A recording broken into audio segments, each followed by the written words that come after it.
The ancient town of Ollantaytambo. It is here, about 38 miles from the imperial capital Cusco, where the sacred valley of the Incas comes to an end. Further on, a barely passable road leads to the tropical jungle.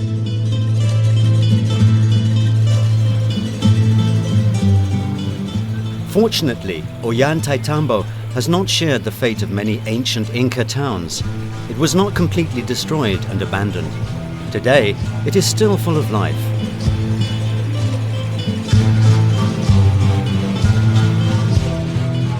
Moreover, it is one of the few places in Peru where people live in the same buildings that once belonged to the ancient Inca aristocracy.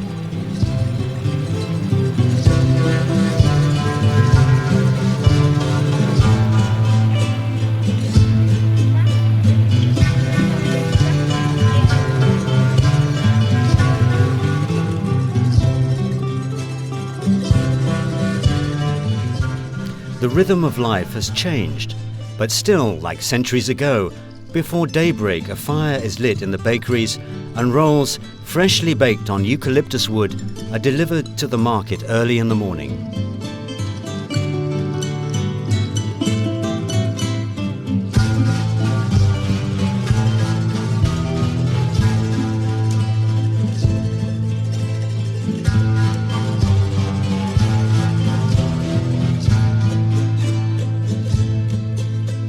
Here everyone is used to the mysteries of the past. One of these mysteries is lying right in the middle of the street.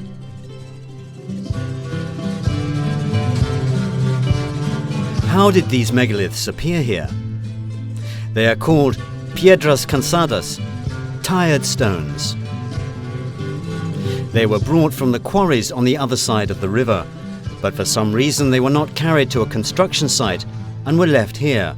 Of course, it was not the stones, but the people who carried them that got tired. However, this is only our attempt to provide an explanation for this fact.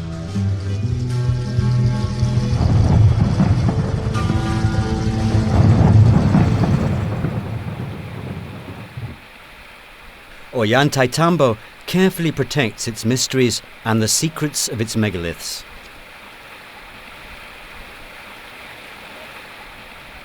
The core of the city consisted of 18 residential units. The shape of the city, according to the ancient construction plan, resembles an elongated ear of maize. Locals say that here one can find the best maize in Peru, which means that this maize is the best in the world too.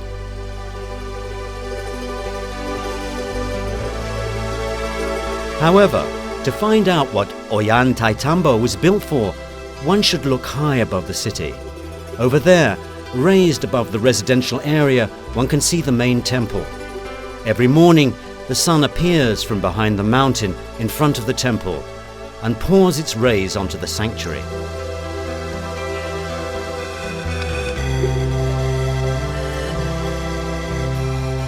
In ancient times, the facade of the temple was coated with sheets of gold. Therefore, with the first touch of the sun's rays, the temple began to shine like a real gem. It is here at the very top of Ollantaytambo that one can find the most mysterious thing in this city, the wall of the 6 monoliths. It consists of 6 monumental columns made from wonderful pink porphyry. It seems that much of what has been built around this majestic altar is just an attempt by pygmy builders to continue the work of unknown giants. The thin layers of stone between the megaliths are amazing. It is as if the stone was soft and just filled the space between the huge monoliths. Yet porphyry is one of the hardest rocks in the world. Who was the genius that designed and created this monument? Who were those giant builders that had such amazing masonry techniques? The memory of mankind preserves the story of Atlantis, whose inhabitants were said to have been able to work with any stone and material. Perhaps the porphyry giants of Ollantaytambo are remnants of an ancient civilization of Atlantis, which survived down to the Inca times, lived through the brilliance and glory of the sons of the sun, and have lasted until our own time.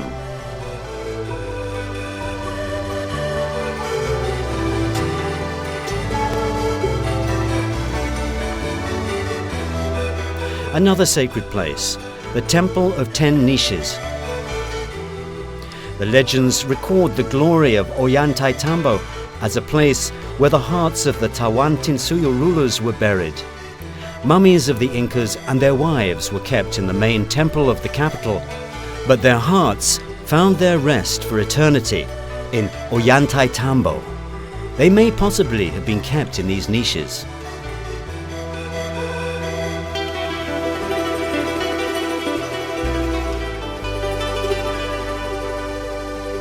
The stonework of these walls is incredible. The question of how these walls were constructed remains unanswered. For example, to achieve such high-quality joints between the blocks today, one would need to use the latest precision technology.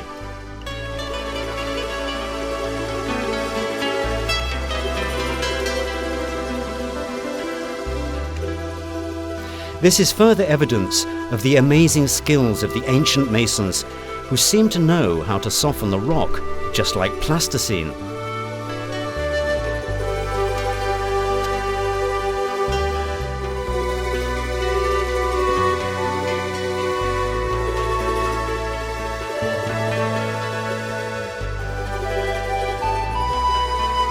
It seems as though they were cutting the rocks as if it were malleable clay. Experts confirm that such a cut can only be done with steel wire and on soft material.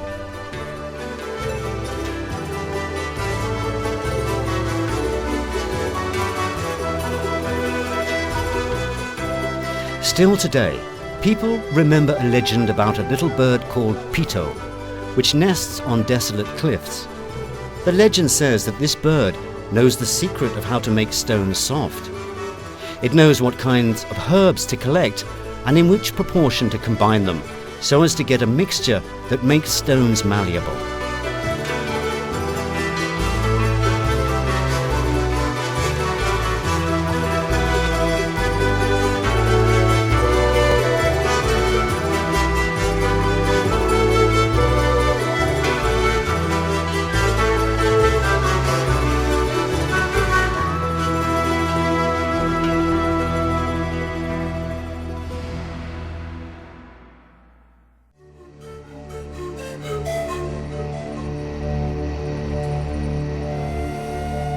This is another place that recalls the mystical giant ancestors of the Incas, Sacsayhuaman, a truly amazing cyclopean building to the north of the city of Cusco. These walls consist of nearly 30 zigzag sections, with cyclopean blocks weighing up to 200 tons. The 16th century chronicler Garcilaso de la Vega, a direct descendant of the rulers of the vanished Inca Empire, wrote about the fortress Sacsayhuaman. The Spaniards ought to have preserved that fortress, even if it meant repairing it at their own expense, so that people in future ages could see how powerful they were, and the spirit of those who had won it, and so that the memory of their exploits would be eternal. However, as if envious of their own admirable victories, not only did they fail to preserve it, but they themselves pulled it down to build their own private houses, which they now have in the city of Cusco.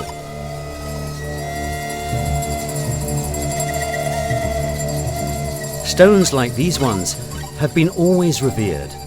For the Incas, they were not just durable building material. The memory of the nation preserves a legend of a great battle against the army of their enemies, who greatly outnumbered them. So at one point, the stones turned into powerful warriors and helped the sons of the sun to win a decisive victory.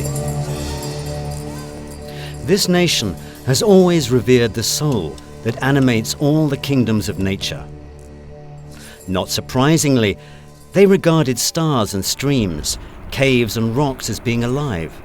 The Incas knew where the spirits of nature lived.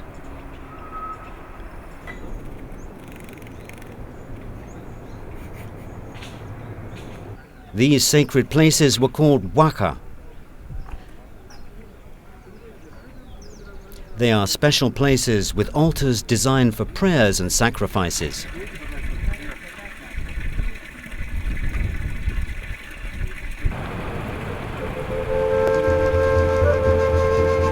This life-giving spring, Tambo Machai, was transformed into a temple of water. Water has been always associated with the female, lunar mysteries, so this was a place where the queens of Tahuantinsuyo used to come to conduct purification rituals and ceremonies.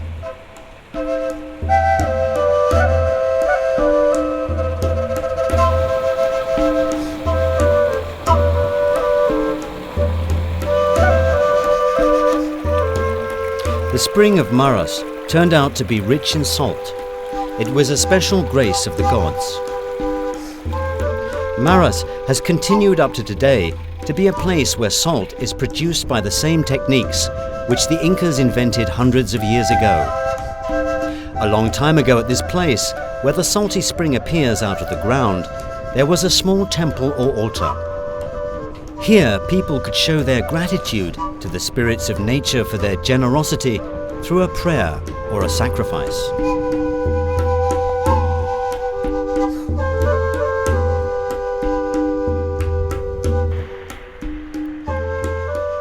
There are only ruins remaining from the mysterious temple of Kenko. It was a very important sacred center of the Inca Empire.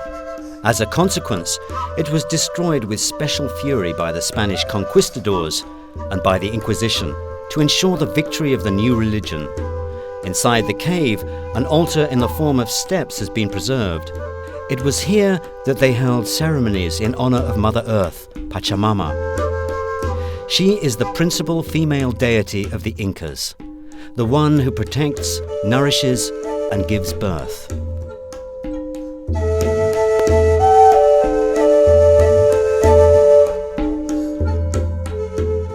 Mother Earth, protect your son, the all-powerful Inca, in your bosom, in peace and prosperity.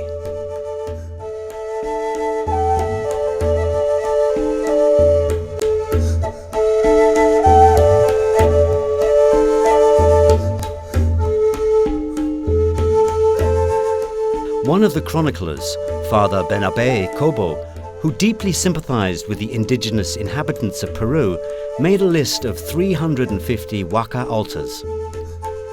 This list included everything from mountains, rocks, and springs up to ancient tombs and battlefields where warriors had gained everlasting glory. However, this list covered only one area, Cusco. Even today, travelers offer humble sacrifices to Mother Earth on these altars. Flowers, leaves of the miraculous cocoa plant, corn seeds, and others.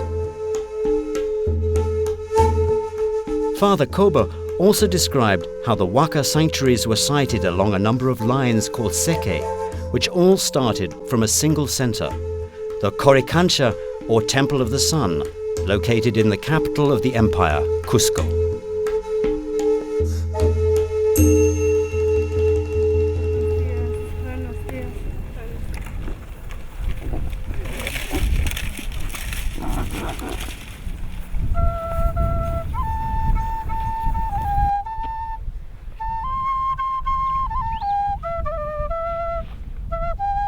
Several sacred wakas have been preserved in the area of the ruins of a temple in Chinchero. The name for this area is preserved in the national memory. It is the place where the rainbow is born. During the rainy season, it is often possible to observe this celestial phenomenon, which was worshipped by the people of the Andes. This place seems to be protected by Apu, as it is surrounded by mountain peaks, which according to a legend are inhabited by powerful spirits who can be asked for blessings and protection. In Inca times, a temple dedicated to Mother Earth, Pachamama, was built on this sacred site. Today, we can only see the base of the temple, another example of amazing stonework.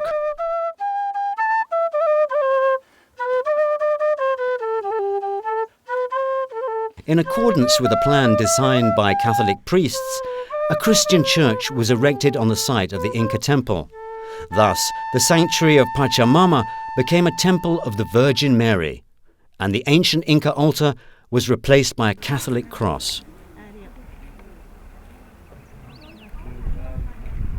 Today, the town of Chinchero is famous for its craftswoman weavers. On the square near the temple, a fair takes place, where you can buy amazingly beautiful and high-quality hand-woven fabrics and other handicrafts.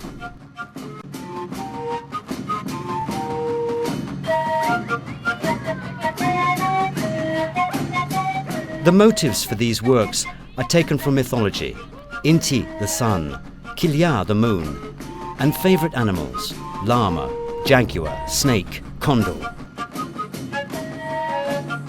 The patterns on fabrics also have their names and meanings. The family circle, Ailyu; mountain guardians or Apu; the condor's beak; the earth and the sky. The heirs to the weaving traditions are glad to tell us how to process the wool of llamas, alpacas and vicuñas, as well as how to colour threads with natural dyes, such as leaves, roots, and even aphids from a cactus.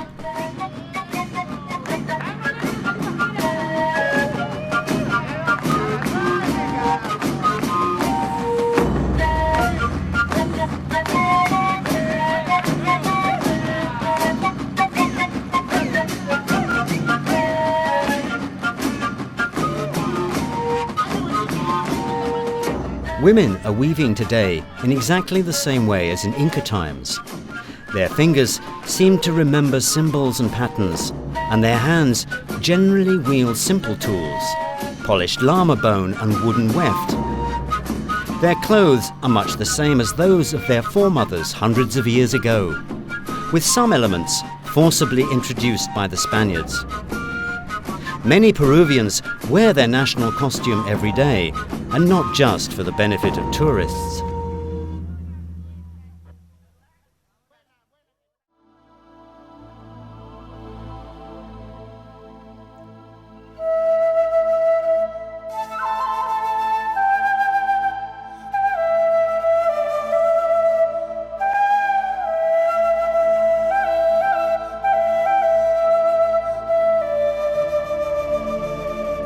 Kaimi, Jai Harawi, Hok Edikanjai, Posokoman Tarwaska, Komeruang, Hangkaspuang, Hiawar Pacha, Inchiquilla, Sachakunata Moyoring, Kastanghin.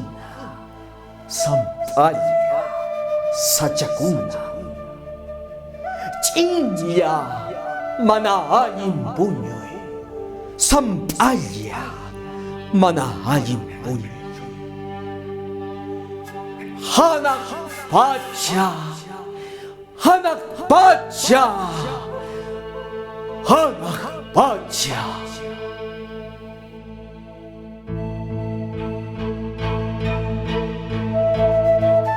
It is unlikely that Hiram Bingham, the man who in 1911 discovered Machu Picchu, the famous town above the clouds, had heard this Indian hymn which praises the lost Inca city. Bingham was an outstanding military pilot, a governor and senator of the United States. As a teenager, he had been a passionate student of the history of colonial South America. He carefully noted down in his notebook the name of a guide, Melchior Atayaga, who agreed to show him the nearby ancient ruins, as well as one of the cliffs of the then unknown Machu Picchu, called by locals Old Peak.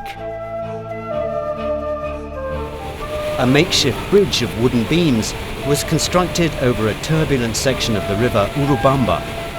Following his barefooted Indian guide, Bingham had to crawl slowly on his hands and knees across the bridge. Then followed a steep climb to a height of 2,400 meters in a humid tropical forest teeming with snakes. It was a difficult path that led the explorer to the discovery of Machu Picchu. I soon found myself before the ruined walls of buildings built with some of the finest stonework of the Incas. It was difficult to see them, as they were partially covered over by trees and moss, the growth of centuries. But in the dense shadow, hiding in bamboo thickets and tangled vines, could be seen here and there walls of white granite ashlars, most carefully cut and exquisitely fitted together. I was left truly breathless.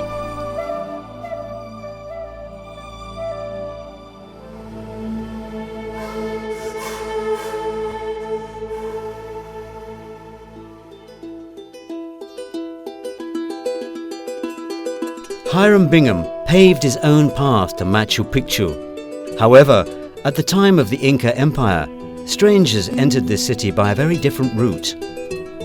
Communication throughout the whole empire of Tahuantinsuyo was organized through a network of roads and trails totaling nearly 25,000 miles. One of these highland trails led to Machu Picchu. Before entering the city, travelers used to stop at the Inti Punku, which means Gate of the Sun. Here one could relax and prepare oneself through a ceremony of purification for an encounter with the town above the clouds.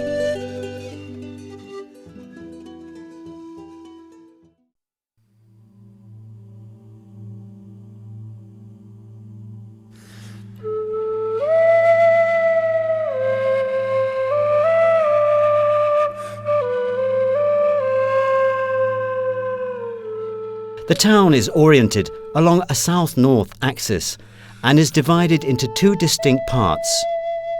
Hanan Pacha, the upper town, the eastern sacred part with temples, and Huran Pacha, the lower town, the western residential part.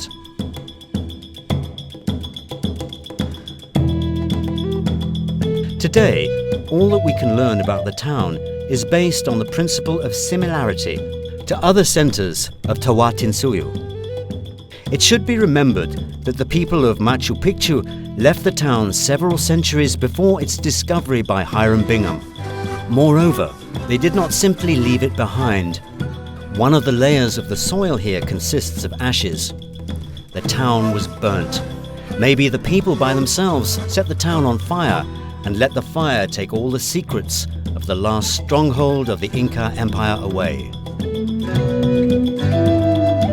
The buildings of the town are located on the 14 platforms at different heights. To walk around the whole city, one needs to go up and down more than 3,000 steps on hundreds of stairways carved into the rock.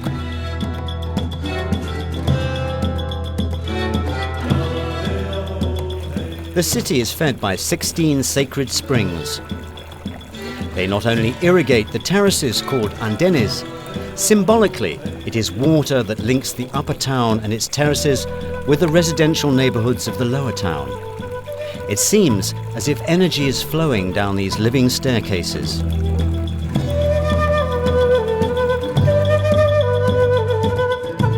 The kingdom of stone, water and clouds. It is built for the connection of heaven and earth.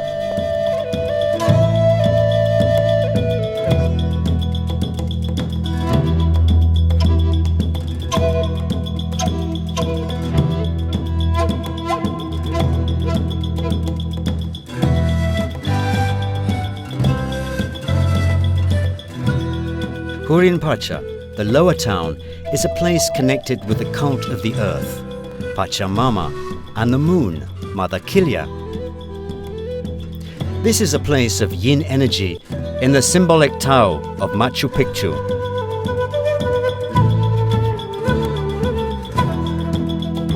It was here that the Aklioasu, the home of chosen women or brides of the sun, was located. The sacred work of the priestesses included the preparation of sacrifices, weaving, and making ceremonial clothing.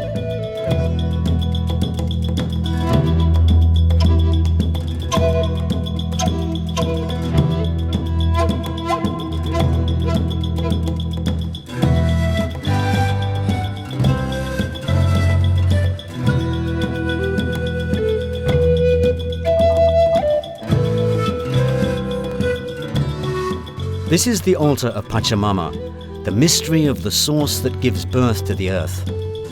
Her creative energy leads every living being through the labyrinth of the underworld up towards the light.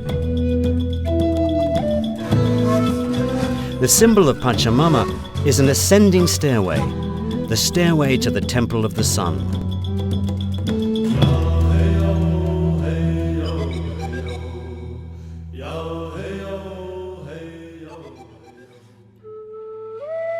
This semicircular building is called the Temple of the Sun because of the analogy with a rounded wall of the Coricancha Temple of the Sun in Cusco.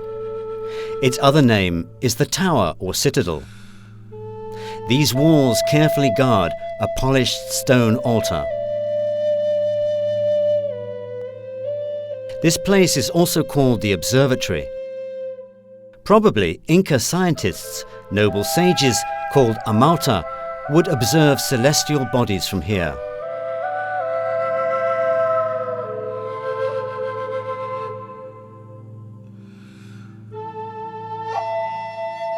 Further evidence of the important role that the observations of the sky played here: water mirrors.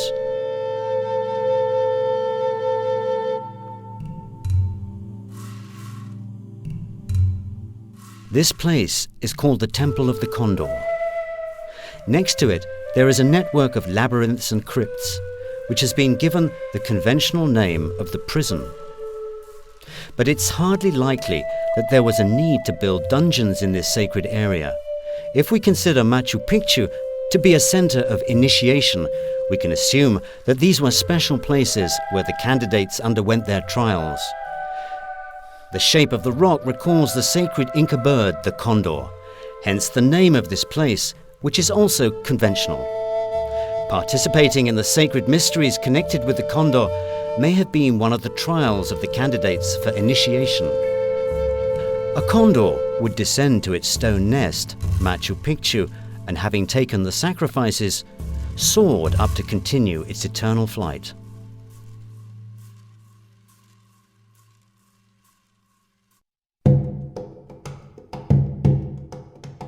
On a hill is built an upper town, the Acropolis of Machu Picchu. It was called the Sacred Square. Here, the most important temples of the town were established. These are the ruins of the building, which today is called the Temple of the Three Windows. The trapezoidal windows are facing east. Each of them is oriented to a different point on the horizon, where the sun rises at the equinox and the solstice. An altar dedicated to Mother Earth reminds us of the ascending way from the earth to the sky.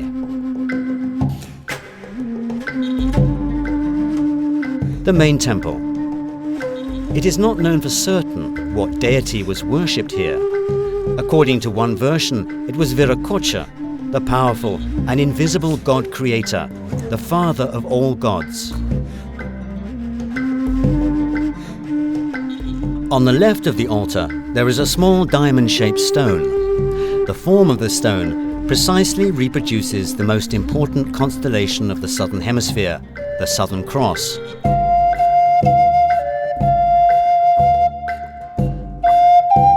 The stone is orientated to the southeast, towards the place where this constellation appears in the sky. These stairs lead us up to a place that is closest to the sky. Intihuatana, place where the sun is tied. It is a stone altar on the top of the rock, which forms the base of this temple. Throughout the whole Inca Empire, similar altars were the heart of temples dedicated to the sun. The sad history of the Spanish conquest tells us that these sacred stones, the Sanctum Sanctorum, were destroyed with special fury by the inquisitors. Fortunately, the conquistadors could not find a way to Machu Picchu. Therefore, the altar found by Hiram Bingham only in the 20th century is the only surviving relic of its kind from the entire territory of the Empire of the Sons of the Sun.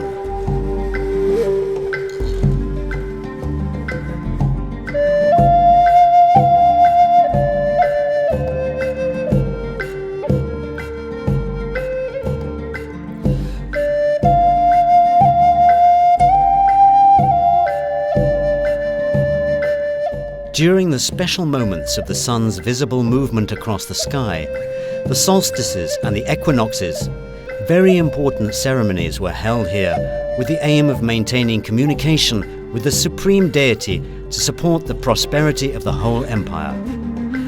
At noon, during the spring and autumn equinoxes, the sun is positioned exactly above the pillar and does not create any shadow. At that moment, the sun and the altar dedicated to it are very closely linked. During the solstices, the most important task of the priests who were performing rituals led by the great Inca was symbolically to tie the sun to the altar and to prevent it from moving further to the south, to the underworld.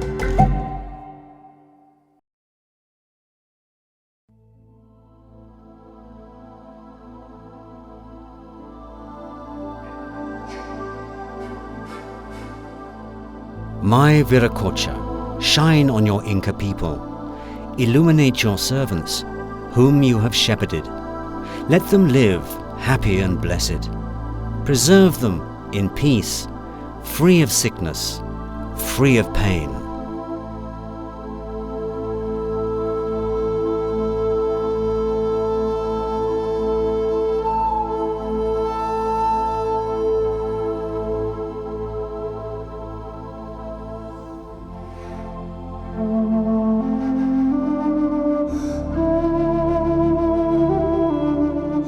The end of Machu Picchu is connected with the end of the Empire of the Sons of the Sun.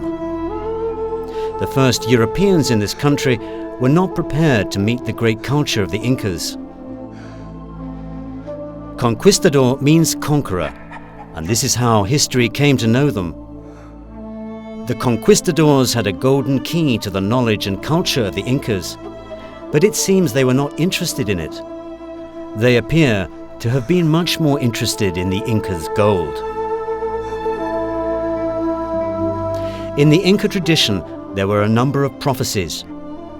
One of these was that the change was coming, so the Indians put up almost no resistance to the Spaniards, who brought death and destruction. According to one version, for a long time Machu Picchu was a refuge for the priests as they tried to save the most important shrines of the empire from the invaders. For the conquistadors, who had an incredible hunger for gold, the way to this highland refuge was closed for many centuries. Soon, however, the priests left this stone nest in the mountains.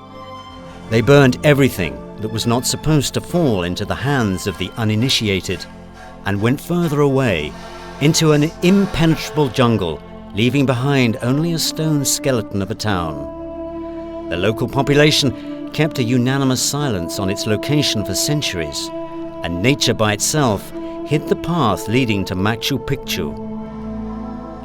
The principal treasure of the Inca Empire had not been captured. The heirs of the Sons of the Sun still hold this treasure of the spirit. Huayna Capac,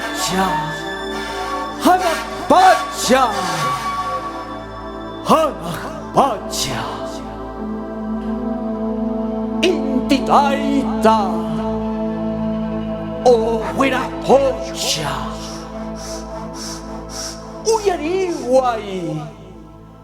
Uyariwai,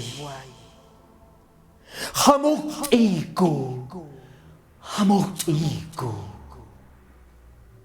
Kutimuiku, Kutimuiku.